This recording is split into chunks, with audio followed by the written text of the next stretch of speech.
So we're going to get started here with game number 4 between AhhBoxxah and Optikzero for the BattleDex Team Liquid StarCraft 2 Open. I'm DJ Wheat. Joining me is Chill, and I am loading up game 4 right now, sir.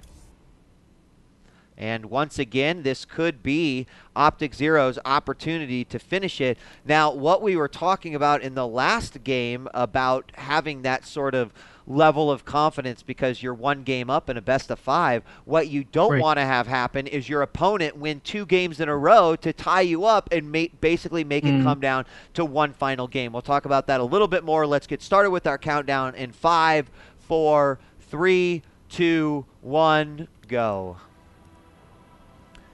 And do you want to intro our players as we are here on Shakuris Plateau? Sure, I'll take the opportunity. In the top right, wearing the Stalker mask as Pink Protoss, we have Optikzero, Canadian Protoss, done well thus far, taking his first loss against his opponent. In the top left, as Six Jack Mahai, who is actually AhhBoxxah, as the teal Terran. Yeah, AhhBoxxah.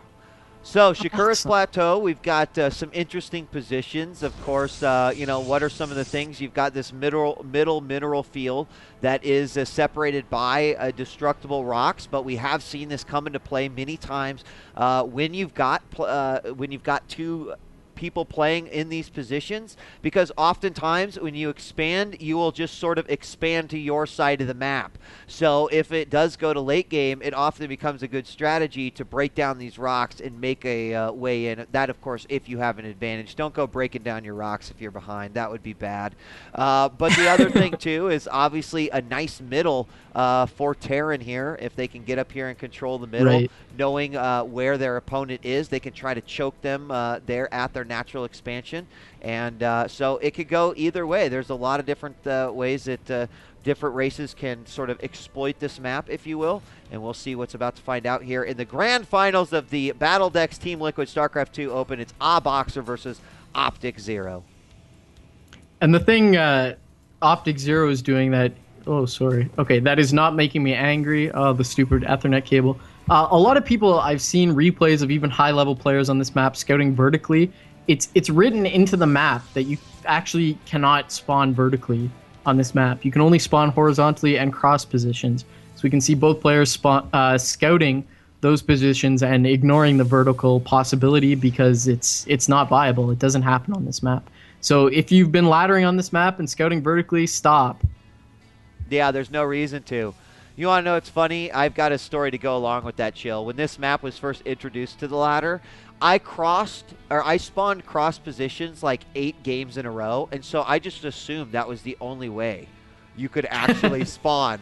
And then one game I found out later on that indeed wasn't the case. So, checking things out, Pylon at the back to watch for those rocks. Do like that. Scouting SCV just making his way through here. What do we got? Well, we got a pretty typical build opening and build order coming out here by Optikzero. He's gone with this exact build nearly every time. Only difference, well, no, the exact same difference. He has the 1 Zealot out. He's going to bring a Stalker in right behind it. Over on the other side, Marine on the ramp, building a little bit closer to the command center. You commented on his SimCity before. Already got concussive shells coming out here for AhhBoxxah. So definitely much different change from his style that he used against the Zerg that he played in the semifinal. Oh. He is rallying to the right side. That makes me wonder if he's going to break down the rocks and just go for some sort of attack through the back door. It looks like he's just going to send this Marine around in his main, checking for any sort of pylons. And yes, as Protoss was chrono boosting out units in his main, that really made me think he was going to go for something sneaky. And the sneaky thing is a sneaky Stargate, which he's dropped in his main. Probably going to go for the Phoenix. And there's a scan from AhhBoxxah. Let's take a look. No, he did not see the Stargate, but what he did get from that, he's only seen a gateway and a cybernetic square. He should probably think that's not normal and assume something else is coming, but a Zealot and a Stalker actually moving into the natural. Going to take out this SCV building the command center. Marauder with concussive shells moving in, trying to take out the Stalker while the Zealot dealing damage. Zealot dealing a lot of damage. Marauder, what are you doing? Getting caught in the wrong place at the wrong time. Stalker lives with 1 HP. Oh Zealot God. Moving in to try to deal with the Stalker. Now here comes the Stalker to deal with the Marauder. Marauder got a kite. He's got 3 HP. Another Marauder backing up his buddy, and that was intense. Looks like the Marauder is going to live to see another day. 2 gates up for AhhBoxxah, 400 minerals. Clearly not macroing at that time. And meanwhile, we've got Void Rays being chrono boosted out of the main of Optikzero. Yeah, and he canceled his expansion, so he decided that was not the right time to go ahead and do it. We have a Void Ray coming out of that Stargate right now, and it is being rallied. There's already a 1 out, so this will be Void Ray number 2. And it does look like SCV is going to come on over, try to get another look. Meanwhile, the rallying of AhhBoxxah is happening at the front of the natural ramp. First Void Ray is making its way out. It'll be interesting to see how or what sort of damage this can actually do. In the meantime, another gateway has gone down, but as a result, you can see the ground army of Optikzero is very low. And oh, there it is. SCV made his way in. Oh, what's this? It's making a Void Ray. And look at this. Immediately the army coming over. He's going to see that these rocks are being taken out. And I don't know about, I mean, he's just charging up on there, trying to get it all charged up. And then he'll go in. So, okay. He's going to go ahead and cancel one of the barracks going in, and then immediately do it. What is he doing with these units down here? Why is he not reacting? I don't get it. I think he's waiting for Stim and trying to maximize his Marines. Against Void Rays, you basically get 1 shot. If you try to attack them piecewise, it's really dangerous. So here, Stim is at 95%. He's trying to bide his time, and Marines really cut up Void Rays. So if he gets Stim done and deals with these Void Rays, it's going to be really strong. Stim, oh my god, Stim is at 99%. Stim about to finish. He's trying to bide his time. Stim is finished. Is he going to he's not even stimming. Taking out the Void Ray. Marauder's trying to deal with the Zealots, and he takes out all the Void Rays cleanly. Now dealing with, okay, all the Void Rays going down. He can resume mining. I really like that play because when you're dealing with Void Rays, I can't emphasize enough. You only get 1 shot. You can't sacrifice units bit by bit. You got to build your army, get what you need to deal with the army, and attack all together. And that's exactly what he did.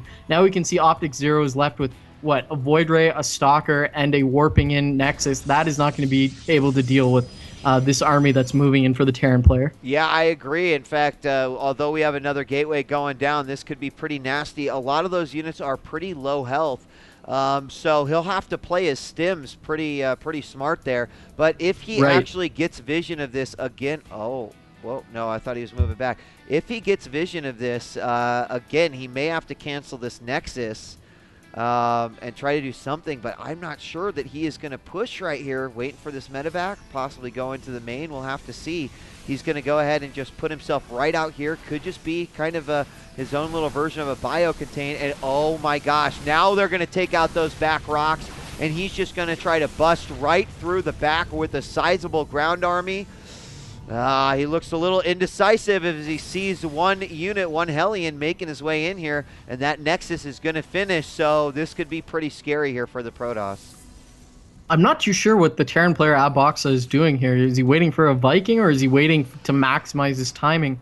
I'm not sure if he's, if that's actually his purpose, his intent to wait for the Nexus. But it looks like we might have an old-fashioned base race here, as while Protoss actually has a probe in with his army building a pylon. Looks like he's already realized, like, we're just going to do this old-fashioned. We're just going to do some bare-knuckle boxing, and whoever kills each other first is going to win. Building proxy buildings so that he can stay alive. Moving into the main base of AhhBoxxah, the Protoss player Optikzero just focusing down all those buildings, all the supply depots, instantly supply capping him. AhhBoxxah is equal to the task, moving all his units into the main base of Optikzero. Let's see if he runs his probes through the back door. Oh my god, SCV's already fled into the main of Optikzero, and yeah, this is just a base race. What more can you say? I feel like Terran typically has the better of this situation, but let's see what happens. Yeah, he needs to use those warp gates and get in as many units as he can before they go down. Last one is about to fall.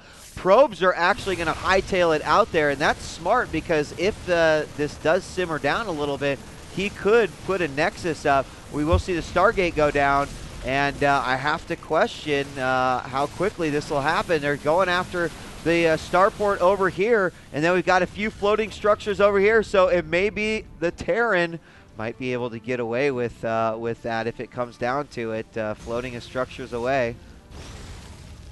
I'm not sure why Terran is dropping these depots down. I mean, he's got enough for a command center, which would stop the vision to his Protoss opponent. Like, just be done with it and drop the command center. Looks like that's why is he building it there? Because I think he just wants to make sure that he can't that his buildings don't get taken out. Now, I mean, if it comes down to the last building right here, oh man, I think that Optikzero is looking pretty good right here. He's got this pylon hidden up here, and he's going to come into the back of this army that's not really going to be ready. Actually, SCVs are out in front. He'd be wise to put those probes out in front. He'll take that. Oh, Guardian Shield going up is going to be huge in this battle. But remember, these Void Rays are not charged up, and this is looking pretty good for the Protoss. We're going to have to see as we're coming down to the final units. Stim going on again. The Marauders doing so much damage. Marines coming in. A few Stalkers left against Marauders. No. Sentry. I'm not even sure who is winning. This looks like Terran wins. GG out of Optikzero, and Terran gets it done. Oh my god. So it looks like we're going to go on to Game 5. I honestly believe that Protoss would have won that had they not double Guardian shielded. We saw 2 of them go off right there. I'm pretty sure. And he might have just negated enough damage there.